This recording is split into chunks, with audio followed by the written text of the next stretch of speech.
opportunity of a lifetime has to be seized within the lifetime of the opportunity. We have an opportunity here.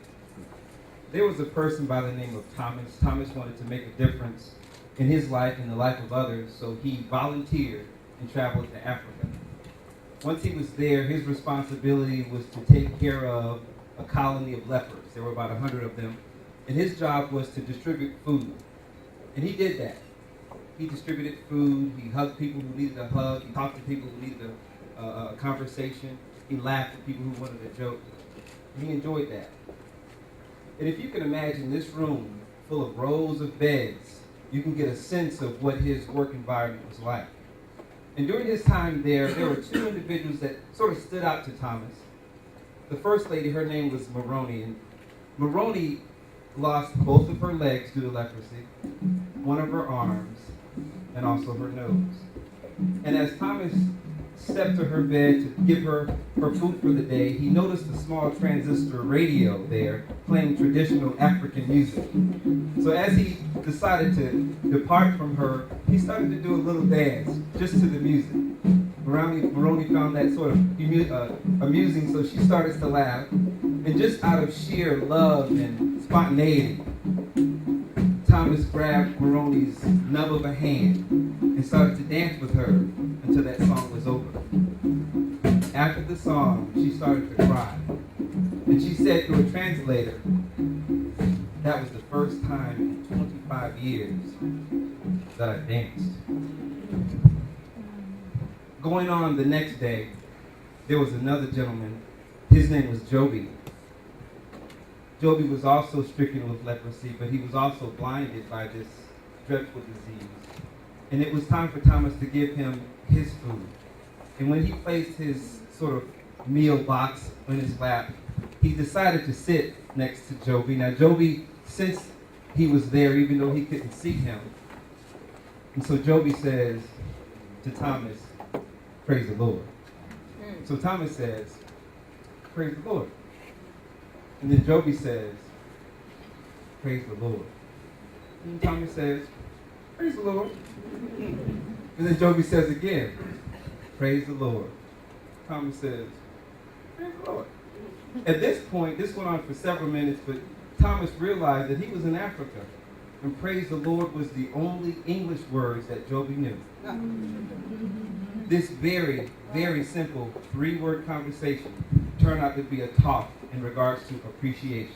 Wow. Joby lost everything he had, but he had enough appreciation to say, praise the Lord.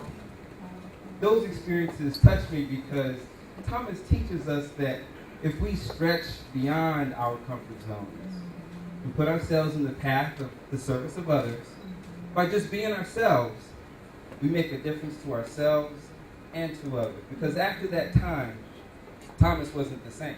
He just wasn't. How could you be when you have a conversation with a blind man? When you dance with a leper, you could never be the same. Now, the reason why this is so important to me is because I did not have a mentor, and I really needed one. You see, I am a survivor of sexual child abuse. I was abused from the age of 4 to 13 by several people. I was molested, abused, and raped. By the time I was 14, I was mentally checked out. I was a horrible teenager. I was in special ed with a very bad attitude. But nobody asked me why. But if you simply had a conversation with me, sat down, showed support, interest, had a conversation, been a mentor, you would have found out the rough time I was having. So understand, it doesn't take a lot to be a mentor, not at all. It's about showing support, interest, time, talking, and being consistent with it. That's all we're asking for. Now, if you're sitting here and you're still feeling like it takes special acumen or skill to be a mentor, think about Kevin. Now, Kevin, when he was 8 years old, him, his sister, and his mother was involved in a horrible car accident. Kevin's little sister died. His mother was recovering, and Kevin was recovering from third-degree burns. Kevin's third-grade teacher heard about what happened, so she decided to visit her student. And when she walked into the hospital room, she was just visibly startled at this burn victim. So she stumbles towards the bed and says, "Hi, Kevin, how you doing?" Kevin didn't say a lot. He was in a lot of pain.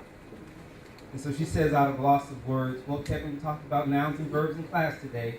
And went on to talk about what happened during the course of that particular day.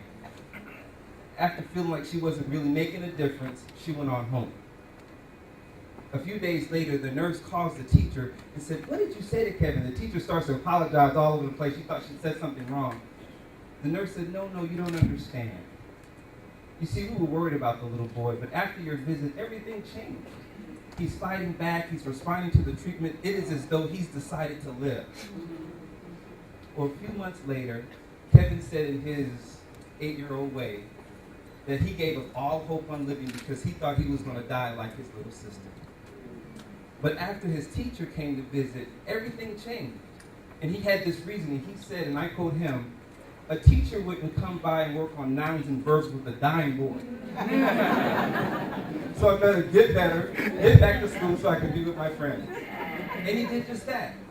It was a visit, a small act of kindness. Kindness is the one thing a deaf person can hear, a blind person can see, and a crippled person can dance. An opportunity of a lifetime has to be seized within the lifetime of an opportunity.